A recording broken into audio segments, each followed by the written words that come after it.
मानण्यापेक्षा तुम्ही नेत्याला आणि पक्षाला बाप मानायला लागलात, म्हणून मी आता तुमच्या मागे लागलो. तुमची श्रीमंती मराठ्यांपुढे पुरणार नाही.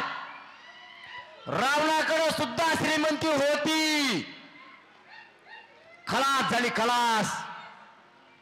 मराठ्यांपुढे तुमची सत्ता टिकूच शकत नाही. मी हे वैद्यनाथाच्या पवित्र भूमीतून सांगतो. मराठ्यांच्या आरक्षणाच्या विरोधात येऊ नका. नसता देवेंद्र फडणवीस साहेब, तुमचे लोक आवरा.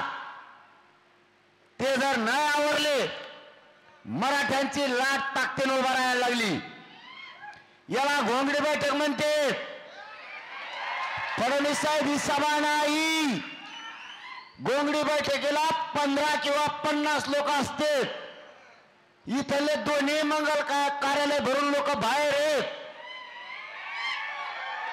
ही बैठक बैठक अंदाजा घ्या. 288 मतदारसंघात काय होईल. सुट्टी नाही. तुम्हाला आणखी एकदा सांगतो, मला आणि माझ्या समाजाला राजकारणात जायचं नाही. माझ्या समाजाचा आणि माझा हक्क आहे, आमचा हक्काचं ओबीसीतलं आरक्षण आम्हाला पाहिजे ते द्या. तुम्ही जर नाही दिलं तर पुन्हा एकदा सांगतो, 113 आमदार या राज्यात येऊच देणार नाही. मी माझ्या समाजासाठी आणि लेकरासाठी मी कोणत्याही थराला जाऊ शकतो. मी जर माझा जीव द्यायला तयार आहे.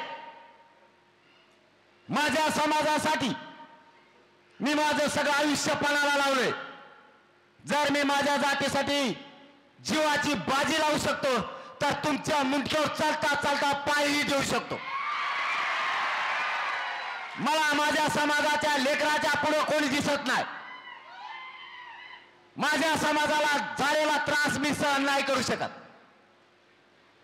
तुमच्या समाजाला झालेला त्रास तुम्ही नाही सहन करत, मग माझ्या समाजाला झालेला त्रास मी का सहन करायचा.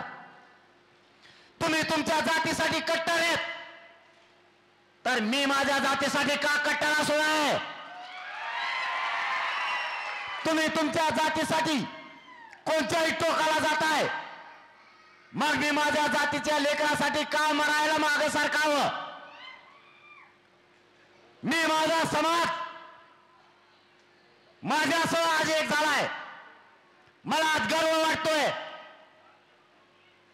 आणि माझ्या समाजाचा मला स्वाभिमान सुद्धा आहे की मी या समाजात जन्म घेतलाय.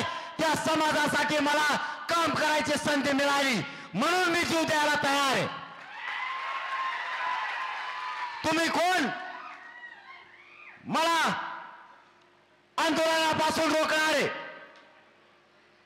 मी का बघू नये. माझ्या समाजाच्या लोकांच्या बट्या झालेल्या मी का बघू नये. माझ्या लेकरा अधिकारी डॉक्टर इंजिनियर झालेले मी का बघू नये. कलेक्टर एसपी झालेले माझ्या मराठ्यांचे पोरं.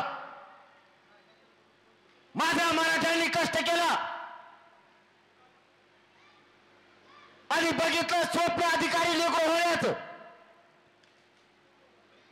त्या मराठ्यांचं स्वप्न साकार करण्यासाठी मी का जीवाची बाजी लावू नये. मी का गद्दारी करावी मराठ्यांशी.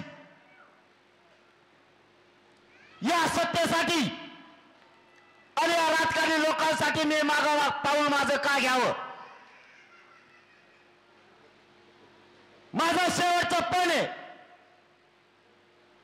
मराठा समाजाच्या लेकराच्या डोक्यावर आरक्षण देऊनच गुलाल टाकायचा, त्याशिवाय मागे सारखायचं नाही.